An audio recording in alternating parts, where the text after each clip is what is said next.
Anda masih bersama kami di Newsroom. Impian kita untuk menggunakan kendaraan listrik sepertinya akan mulai terwujud begitu ya. Saya mau ke Pak Mustaqim Dahlan ini. Pak Mustaqim, ini kan sebenarnya memang sudah digalakan, sudah mulai terlihat nih sinyal-sinyalnya. Saya mau tanya nih, dari sisi Kawal Wahana Lingkungan Hidup Indonesia, apakah ini memang nantinya akan benar-benar menolong untuk membantu mengurangi polusi udara di Jakarta yang kita lihat, kalau kita lihat aplikasi Air Visual saja selalu buruk setiap hari begitu ya, bagaimana?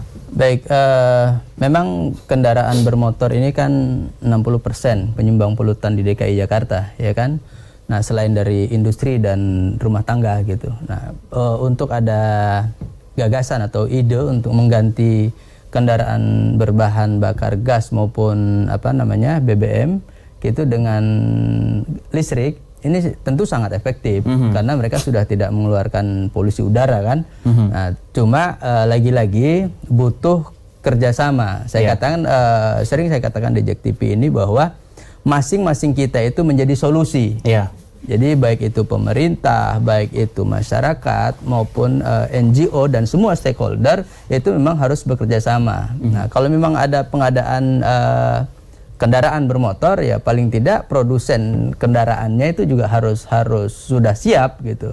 Artinya bisa menggantikan mobil yang sudah ada ini dengan mobil yang baru. Kan ini terkait dengan produksi lagi. Pabrikannya seperti apa gitu kan. Nah, kemudian regulasi bagi pemerintah juga harus dipercepat agar semua pihak memang bekerja sama, katanya bersinergi untuk mewujudkan udara bersih di DKI Jakarta. Kemudian kalau seandainya ini nanti memang benar-benar dicanangkan ataupun akan digalakan begitu ya, sosialisasi seperti apa yang harus dilakukan mungkin Pak Mustaqim? Ya, salah satunya dengan event Formula E itu salah satu upaya pemerintah untuk menggalakkan kendaraan listrik ya.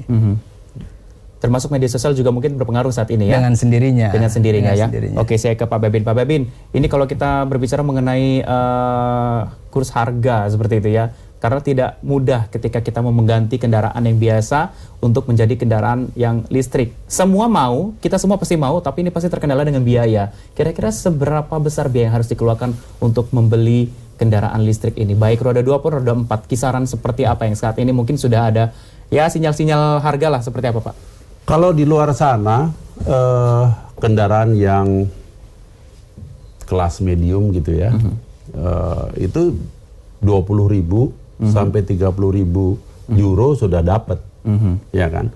Nah, sebetulnya tadi kalau dikatakan bahwa masyarakat kita sebetulnya sudah bisa menjangkau ke sana, ya bisa, karena kalau kita hitung dikurskan ke rupiah itu kan kira-kira mid size SUV yang ada di pasaran, ya kan?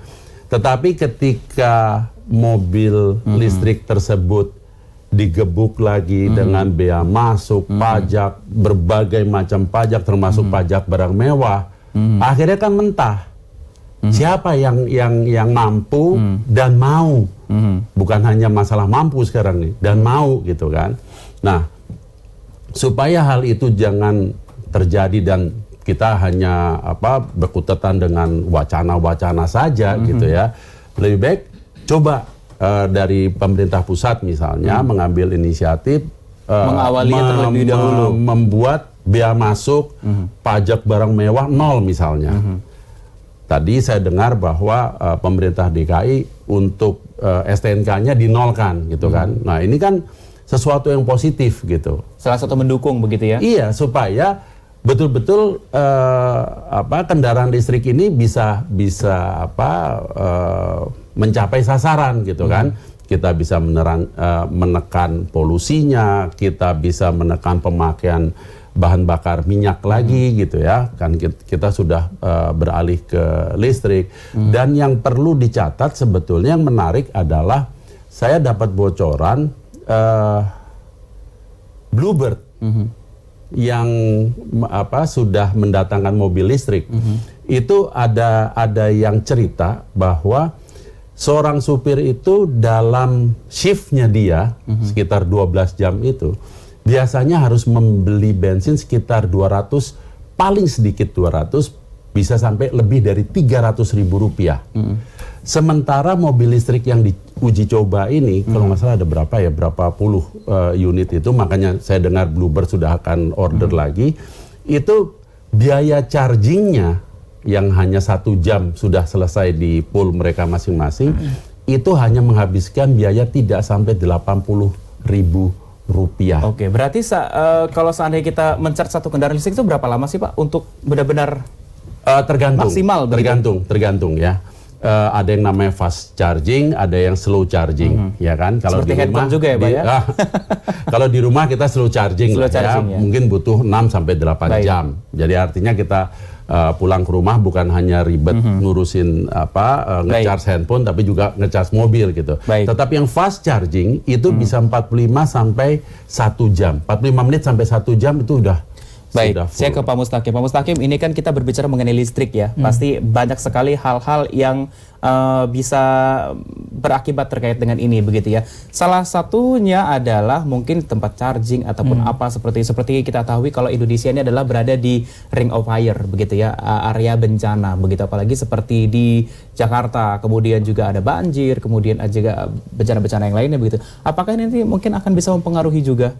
Ya, sangat mempengaruhi karena ya artinya kan kembali lagi kepada kesadaran masyarakat untuk ya tadi efektif untuk menggunakan kendaraan. Jadi tidak kemudian sehari itu tujuannya jelas dari satu titik ke titik yang satu. Jadi dia tidak bisa mau suka-suka dia gitu kan.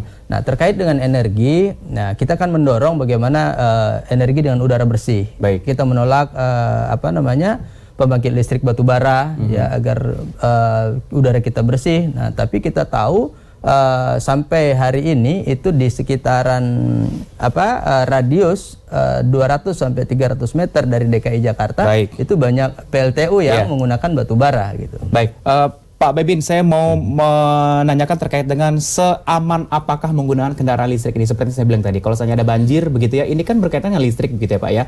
Apakah mesinnya akan mati total, kemudian tidak, kita tahu kalau Jakarta kan sering banjir nih ya. Apakah kalau terkena banjir dia akan mati total, kemudian juga apakah nanti prosesnya seperti apa? Kita kan mobil listrik itu aman. Buta seperti ini begitu. Mobil listrik itu aman. Iya. Kalau di film-film action ada mobil tabrakan kemudian meledak, terbakar dan lain-lain. Mobil listrik ini sangat aman. Dan juga mobil listrik ini yang menarik juga adalah biaya maintenance-nya. Nah, nanti yang kita akan bahas sangat rendah. Baik, saya akan membahas terkait dengan berapa biaya maintenance untuk kendaraan listrik ya. Usai jeda pariwara berikut, tetap bersama kami di Newsroom.